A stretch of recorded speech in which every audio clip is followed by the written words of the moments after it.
મુખ્યમંત્રી ભૂપેન્દ્ર પટેલની અધ્યક્ષતામાં મળશે કેબિનેટની બેઠક। આજે સવારે 10 કલાકે આ કેબિનેટની બેઠક લોકસભા ચૂંટણી બાદ પ્રથમ વખત આ કેબિનેટની બેઠક મળવા જઈ રહી છે। કેન્દ્ર સરકારને અભિનંદન પ્રસ્તાવ પારિત કરવામાં આવશે। રાજ્યમાં પ્રી મોન્સૂનની કામગીરીની સ્થિતિ સંદર્ભે આ બેઠકમાં સમીક્ષા કરવામાં આવશે।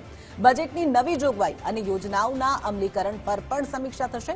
આગામી 27 જૂનથી શરૂ થનારા શાળા પ્રવેશ ઉત્સવ સંદર્ભે પણ આ બેઠકમાં ચર્ચા થશે। વધુ વિગતો સાથે સંવાદદાતા નિકુંજ જાની જોડાઈ ગયા છે।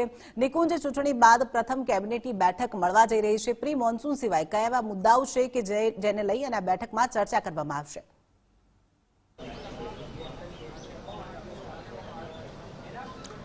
જી, લોકસભા ચૂંટણીને લઈને લગભગ 2 મહિના કેટલા વધુ સમયથી કેબિનેટ બેઠક આચારસંહિતાના કારણે નહોતી મળી શકી, પરંતુ આજે લોકસભા ચૂંટણી બાદ પહેલી કેબિનેટ બેઠક છે। અનેક એવા વિષયો છે કે જેની આ કેબિનેટ બેઠકની અંદર ચર્ચા કરાશે। સૌથી પહેલા તો કેન્દ્રની અંદર સરકાર બનાવવા સંદર્ભે અભિનંદન પ્રસ્તાવ જે છે તે આ કેબિનેટ બેઠકની અંદર રજૂ કરવામાં આવશે।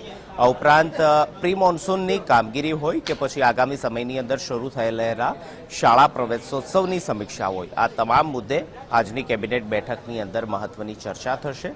આ ઉપરાંત કેટલાક એવા નીતિ વિષયક નિર્ણયો કે જે લોકસભા ચૂંટણીના કારણે નહોતા લેવાઈ શક્યા, તે મુદ્દાને લઈને પણ આજની કેબિનેટ બેઠકની અંદર ચર્ચા થશે અને તેને મંજૂરી આપવામાં આવશે।